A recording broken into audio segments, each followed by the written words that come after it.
or the assurance group. So we will follow our usual practice of 25 minutes of presentation, followed by some time for questions and short comments. Join me in welcoming Sebastian.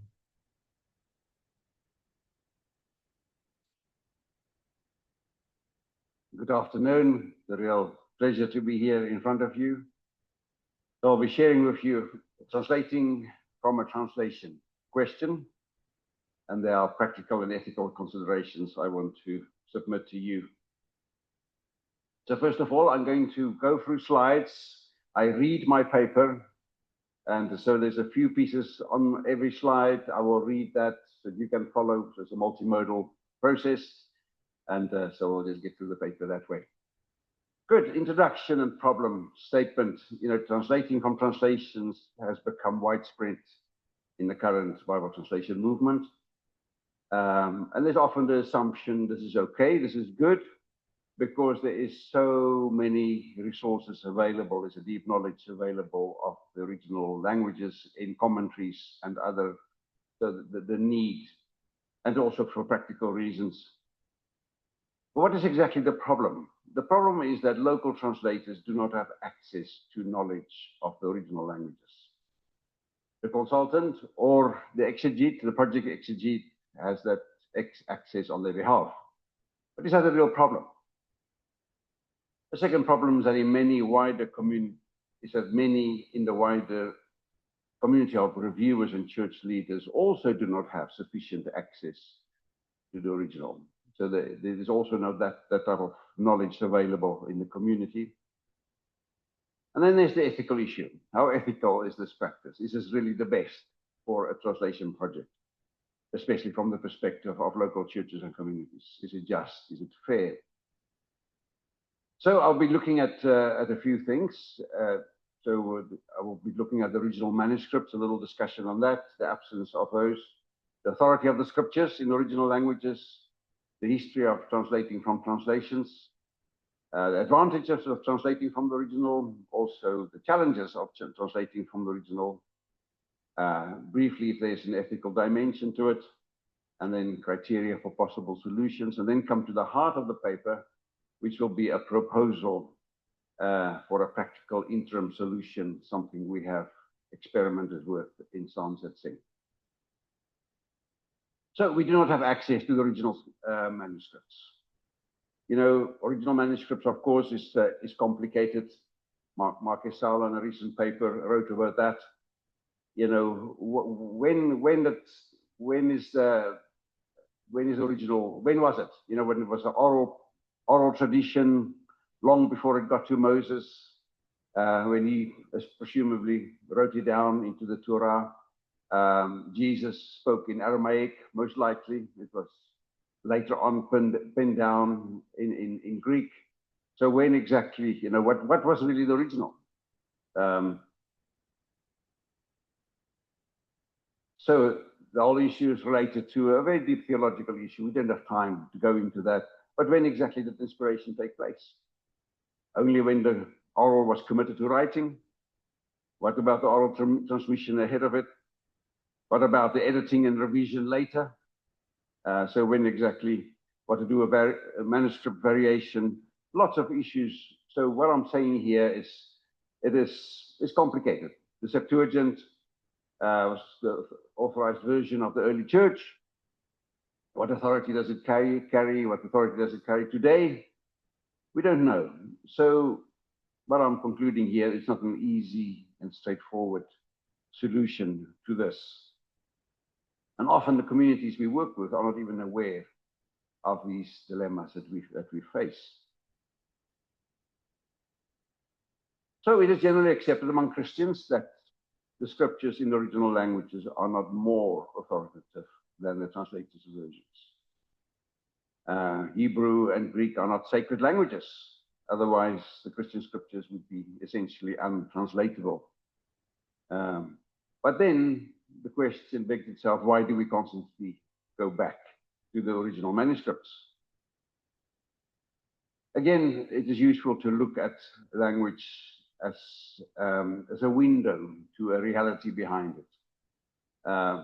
Language is basically a human window through a system of science, complex, through which we can access the world of meaning behind it, the real world and also the cognitive world of meaning. But most Bible agencies, they have specified that the Stuttgartensia version of Hebrew and UBS 5, soon to be 6, is the gold standard of the scriptures in the original languages of the Bible. And that is what's being used or being referred to as the ultimate standard, regardless of what I've said before. And then, of course, the issue of the FOBI consultant requirements.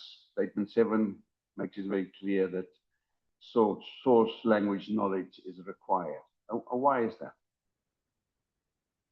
So we don't have full access to the full detail of the originally intended message. We're talking about the authority now of Scripture. It's the second point here. But it's also very clear that the overall theme and message of the Scripture is abundantly clear. So that is not ever an issue.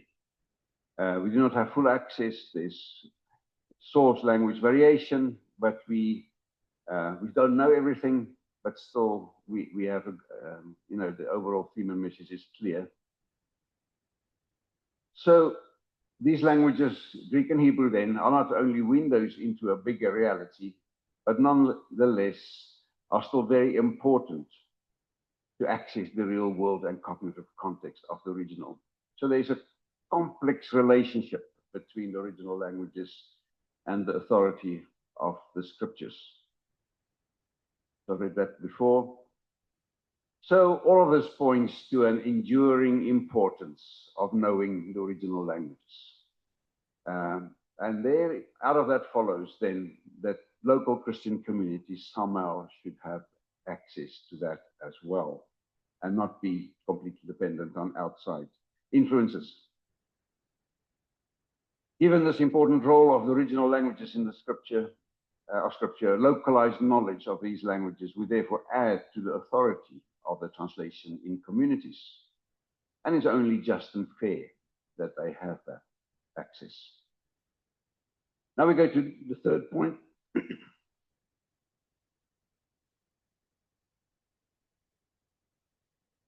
So there's a history of translating from translations. And Compaore, I don't know exactly how to pronounce it. She wrote a very significant article, Biblical Language and Bible Translation Practice, 2012. And she just went through the history, how this was actually done. Naida as well referred in his early book on Bible translation, 1947, stresses the importance of knowing the original, but very much he was referring to the exegetes and the missionaries who was basically still involved in the projects as exegetes. So from the 70s, we saw a shift to MTTs that coincided with the UBS translators handbooks, the early handbooks, very much source language based, but later editions less so, and the base model approach came with the RSV and the Good News Bible then as intermediate languages. The advantage of that was, of course, that non-biblical language translators could still be more or less accurate and work speeds up.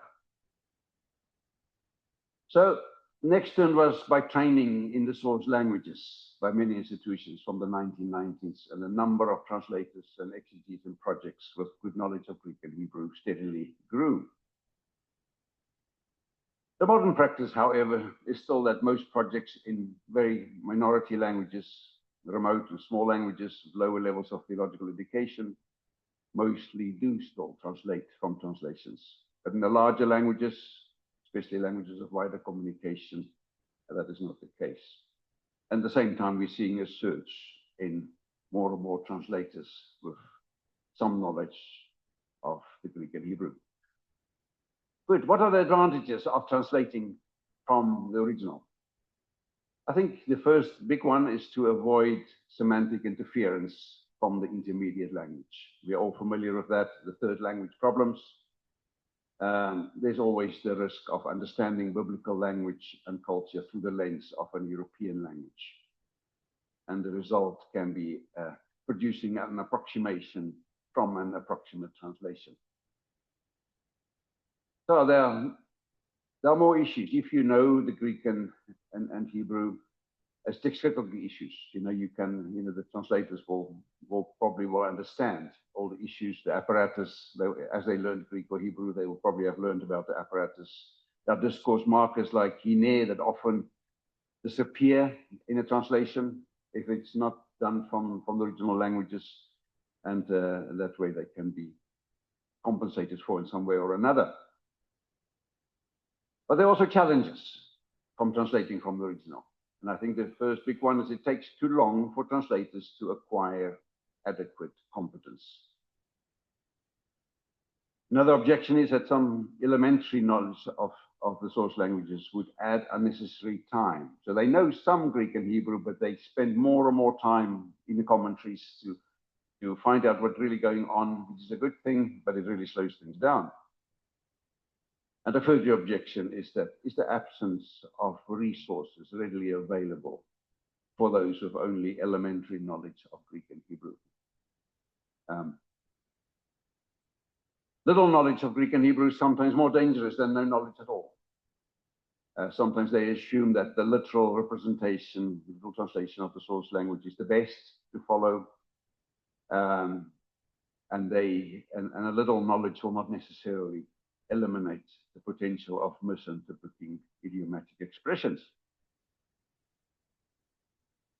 Next, is there an ethical dimension to this challenge? First of all, is it ethical to translate from a translation, or even using several translations? The answer to that is no. It is not unethical. It can be done. There's no reason why not. But there's a further question. Is it ethical to assume that the community does not need to have the means of accessing the exegetical discovery and self-correcting that they need to do for their own translation? When you translate from a translation, often the community gets excluded from the original text, exposing the community then to ongoing dependence on outside expertise. And that will, of course, limit their processes of ongoing theologizing and revising and retranslating needs. So let us look at a few lists of how can we provide a solution to this issue? What can be done, if something can be done?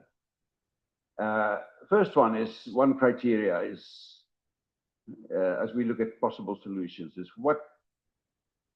of taking advantage of local expertise. A quote here: ideally, translators should translate from the original languages. That's what. This, however, does not mean that they should ignore other respected translations, dictionaries, commentaries, or translation handbooks to help them along. So, yes, if that ability, if that knowledge is available, that is obviously ideal, but they also have other means to discover the meaning of a translation. There is an additional challenge that exclusively having translators with access to the original languages of the Bible, while the rest of the community as a whole may still be cut off from that knowledge. We often see that only the translators have that knowledge, often in contrast with church leaders, and that's a problem.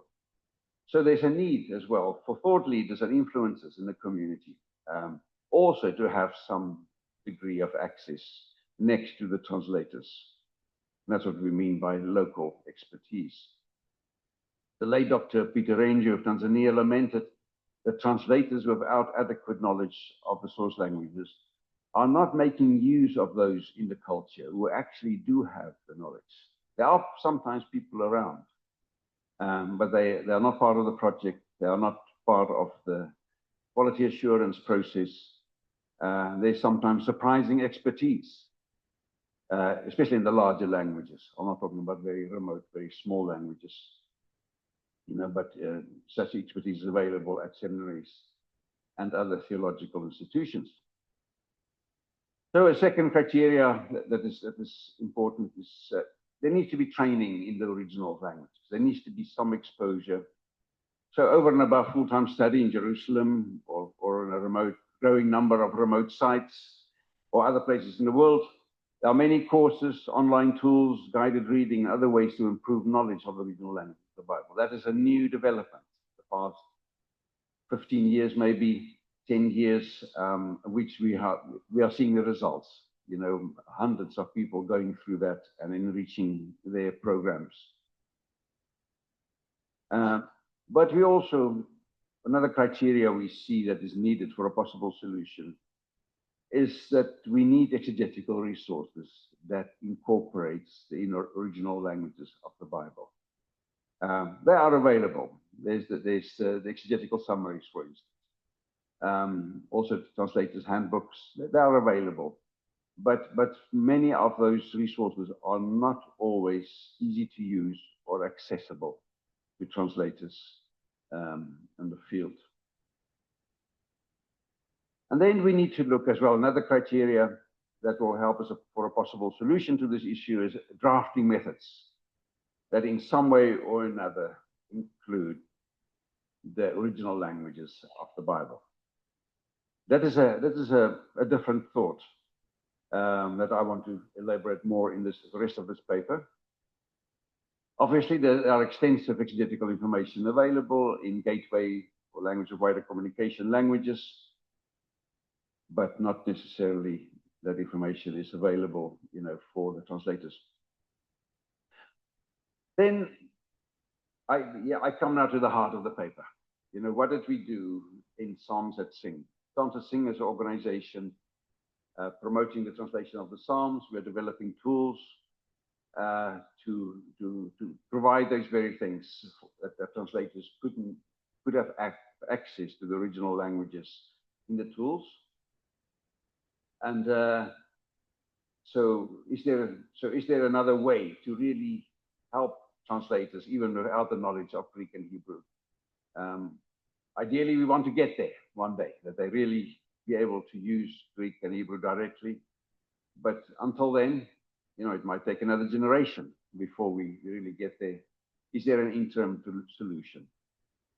So in Psalms at Sing, we started to experiment with something, and it is brand new. It is still in its wrapping, you can say. And but we tested it with remarkable results, and that is what I would like to share with you as a way to compensate for the lack of knowledge of Greek and Hebrew at project level.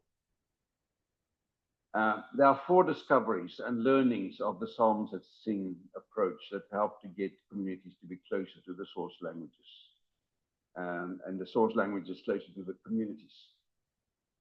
We've tested that in the past 3 years. We had a pilot project in 6 languages. And these solutions are the following. The first one is exegetical guides based on the Hebrew, with footnotes in the exegetical layout. So right through the process in the guide, those sources, you know, the link with the Hebrew is made clear, and people can, you know, can look, even without the knowledge of Greek and Hebrew, will be able to benefit from exegetical guidance. The second one is the so-called Hebrew mirror translation. I will introduce that later to you. And then a third approach that we used is next to the Hebrew mirror to have a juxtalinear guide translation, a literal guide translation that's very close to the Hebrew mirror. I'll explain that all to you. And then fourthly, we are finding a wider quality assurance community, more people in the community with expertise also outside, maybe regionally, maybe in the local city. There's maybe a seminary, maybe there's a pastor, a facilitator, also, and then of course consultants, you know, who can be available to provide assistance to these Psalms projects. So to start thinking of a QA community for every project, not just a consultant, as much as we can make use of them and want to make use of them, but they're not always available and not always can give enough time that is needed for a project. So these are the 4 discoveries we have made. So I'm going to go into that a little bit. The exegetical notes based on the Hebrew, they have footnotes in the exegetical layout that contains both the Hebrew text and the juxtaposed interlinear or juxtalinear, you can say, so that people can see what the form of the Hebrew is like. And then there are extensive notes that is used right through the guide, linking them with this layout. And of course, early on training and coaching is needed, and also a wider circle of expertise we found. One cannot just give them the tool. They download it. They need people from outside, or maybe somebody in the community or from a neighboring community to help them. A local expertise like pastors who has some study of Old Testament background that they might have, and so on. Then this is the real heart of the thing, the so-called Hebrew mirror, the Hebrew mirror translation. This is based, this Hebrew mirror is essentially English, or in the language of wider communication, it is based on the interlinear or the juxtalinear next to the Hebrew text. So it's not interlinear. It's an interlinear that has been, the dots between morphemes have been taken out, and so on. But it's still very much a mirror of the Hebrew. And the whole idea is that they use that as the guide translation that they translate from, instead of using a translation they understand very well. So it will look like that. You have the Hebrew on the left, and then on the right you have the juxtalinear. You see the dots there. It shows there, for example, plural and the genitive marker when needed. So that is the juxtalinear, or the interlinear, if you want to call it that way. So that appears in the layout, the exegetical layout in the tool. But then, based on that, we develop a Hebrew mirror. And the Hebrew mirror is not a front translation. This is very important to make that very clear, that they are not going to now directly translate that mirror. It is found that they cannot, because it is so strange. It doesn't make any sense to them. So it's not meant to be translated literally, but to prompt engagement of the poetry and the meaning that will lead to a creative poetic interpretation. So, okay. So the Hebrew mirror contains defamiliar language. So it's strange language. It doesn't flow. And by defamiliar language is meant not natural conversational language, but authentic, specialized language allowing for poetic license. And poetry is normally in defamiliar language. We don't use natural conversational speech for poetry, exceptions, of course, granted. And our memories actually can handle defamiliar language very well. Take, for example, trying to memorize from a very literal, a psalm in a literal translation, and from a very dynamic translation. It's much easier to remember a defamiliar translation. So poetry is all about imagination. Defamiliar language of the breaking of standard syntax, unexpected switches, images, words, allusions, are all intended to spark the imagination. Smoothing that defamiliarity is like shutting and smoothing it out. Not using it at all is like shutting out the airflow to a fire. And doing it this way, it really helps people are liberated to start, after they are done through the discovery process, through using the FIA approach, familiarization, internalization, articulation, oral approach. They've gone through that, they already understand the text. Now they're going to translate, and then they have this very defamiliar language to work from. But as they engage with that as a group, it actually sparks amazing creativity, and the very type of creativity we need for a poetic translation. So the so-called Hebrew mirror is difficult, but it's also transparent. What Rhoda Leach mentioned here, What I mean by this is that although it is difficult, it also clarifies many things that other smoother, easier to understand translations obscure. And that is exactly what happens at word level. What we have found, for example, when they're given a very clear translation of the Psalms to translate, they translate that literally, stanza by stanza. They follow that literally, but when they have the Hebrew mirror, they stop in their tracks and they have to go through the process of engaging again. They see the compactness of the Hebrew, the rhythm. They get a feel for that. It is, remember, this is not the real thing. The real thing is they can work straight from the Hebrew, but this is a temporary, interim measure, sort of a cheat to help them to have the same effect.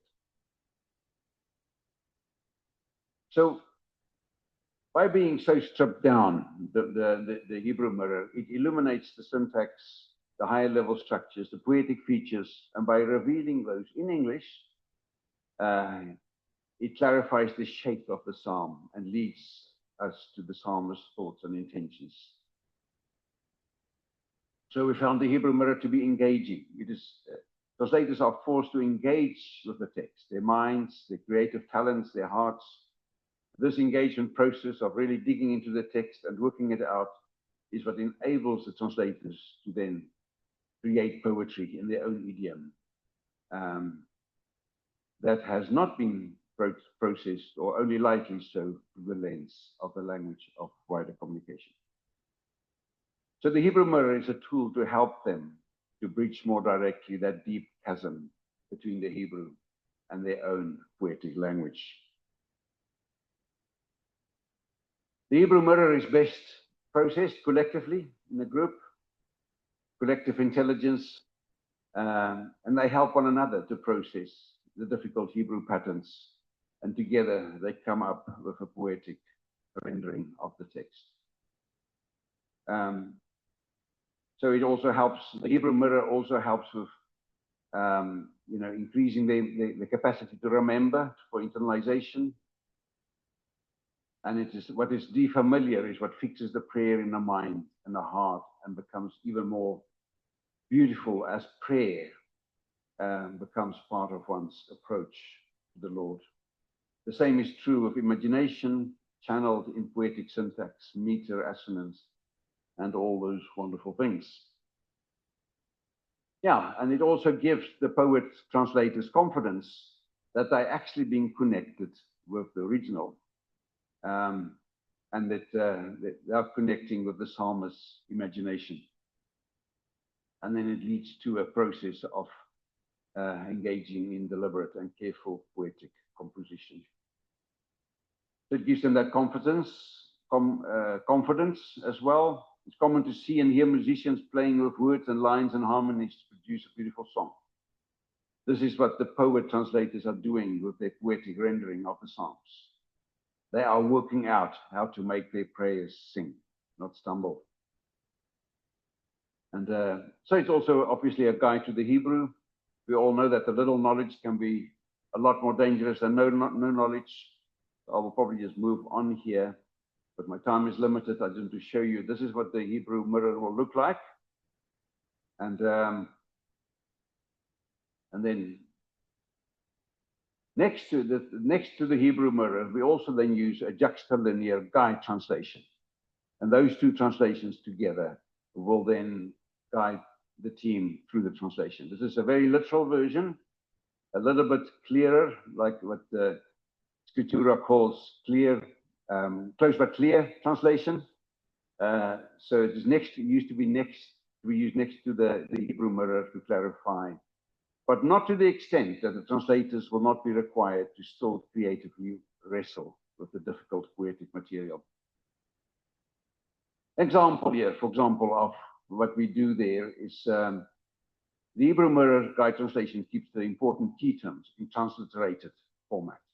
So chesed is chesed, nefesh is nefesh there, but in the guide translation next to it, it will be translated, a suggested translation. Another example is, in the Hebrew mirror, Psalm 37 verse 4, we say, delight yourself in the Lord and he will give you the requests of your heart. request, heart, your. That is the mirror. That's the Hebrew mirror you will get. And then we slightly unpack it with desires of your heart, like interpretive resemblance in the literal guide translation. So they will have these two things in front of them to translate from. So here you can see it, the Hebrew mirror on the one side and the juxtaposed guide translation on the right-hand side. But then lastly, the fourth point again, the wider circle of expertise that is needed for the project to accompany them as they process the Hebrew mirror and in the workshop sessions. So this is very important to build a quality assurance community around the project, wherever that may be. That will help the team to come to a deeper understanding of the difficult texts of the Psalms. So a couple of findings that we have found of such an approach. There's a real community sense of satisfaction that they're actually engaging with the original. Well, they don't, but they actually feel they do. We find that the translators struggle more with the meaning. They really try to process it, which is a healthy and good. The risk is then that when they don't do it, when the base translation is clear, they translate that literally. And this way helps them not to do that. It unleashes imagination and creativity, very important for poetry. And we believe this is a better way to deal with complex poetry translation. And that we have seen it, that they're actually able to come up with real poetry. And it takes, another finding is that the wider QA community and the conversational approach, exegetical conversational exegesis approach that they use, takes advantage of collective intelligence and communal critical thinking, which is very important. And a very interesting side finding we found is that it really whetted their appetite for them to go to real Hebrew learning. And one of our projects already has got somebody signed up in one of the project, the Hebrew lead teaching, Hebrew courses from Whole Bible Institute. So, yeah, with that I end. Questions?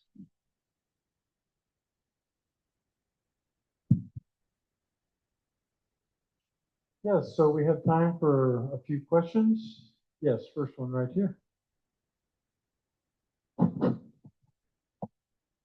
Yeah, thank you very much. I have two related questions. One is, you talk about the importance of knowing the original language. What exactly do you mean? Because knowing the original language, I think, is different from knowing English or my mother tongue or any living language that is spoken. Because I can dream in those languages, there are certain things that I can do with those living languages that I cannot do with Greek or Hebrew.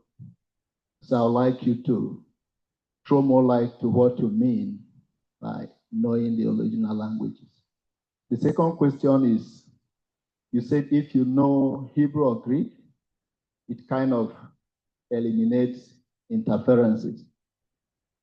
Is that, I don't know whether it might be helpful to say reduces it, because even if you know Hebrew and Greek, and you are using commentaries like you mentioned, those commentaries are not written in Hebrew or Greek, they are written in English. So there's some kind of interference already because they are using their frames to write those materials or resources. So to what extent can knowing Greek or Hebrew eliminate interference? Yeah, answer to your second question, I absolutely agree. It only reduces the interference, probably never can fully eliminate it. Our knowledge of Greek and Hebrew is not complete. Also, there's different levels of domination of Greek and Hebrew. So you're absolutely right. The first question is about, if I just get that right again, of, what about, the Greek and Hebrew as a language. There's so much. If we go this interim solution way, there's something we lose. And I completely agree. The ideal always remains to know Greek and Hebrew well. But we offer the solution of the Hebrew mirror as a temporary, as an interim measure until teams one day get to that point. But you're absolutely right. There is just no way that there's nothing that can replace a complete and good knowledge of Greek and Hebrew. Okay, back here. Thank you so much. That's a very helpful presentation. And very simple question. Did I get it right that you made Hebrew mirror and the translation for the whole book of Psalm? And are these resources available somewhere we can get them? Yes, we are still busy writing the guides, and so we're not done yet. But it's available if you go onto our website. It's www.psalms-that-sing.org, and I have some cards here, with QR codes to lead you to that, and you can download some examples, some guides of the Psalms are there, and then you'll see it there. Okay, maybe one more question, and then we need to conclude over here. How do we make biblical languages skills more marketable? Yeah, that's difficult to say. I think yes, understanding that the biblical languages they do bring us closer to the source. It's closer to the spring, you can say, to get there. Our knowledge is not complete of Greek and Hebrew, but by knowing Greek and Hebrew, there are different things that you can see, in the context, the cognitive world, the semantic mapping, how it's being organized, the semantic range of a word like glory or righteousness. Very unique biblical words, maybe similar in Arabic, but on other Semitic languages or so on. But what's going on there? And if you map that with some biblical key terms like righteousness with English, the map doesn't fit. There's some mismatch there. And by really knowing Greek and Hebrew, you can really, knowing the Greek, you can really go deeper and search some of that. And some of it you can find on articles, you can read it. Most translators don't. So yeah, I think you just come closer to the source. May I re-ask that in terms of ethics? Yeah. Is it ethical to ask someone to spend that much time and money to become good at Hebrew and Greek if they can't make any money off of that skill once the translation project is over? Yeah, good question. I still think it is the right thing to do, because it is what is going to happen after the project. Say the translation is completed. There needs to be ongoing revision. They might go onto a study Bible. They want to maybe do, after some time, there's a need for a retranslation. Is that knowledge available in the community? And that investment is not lost once the translation is completed. It's available after the project, and it becomes sort of a community possession. So I would say no. Yes, it's very ethical to spend the money and do that. Okay, thank you. I think that's all the time we have. Let's thank Sebastian again for a great presentation.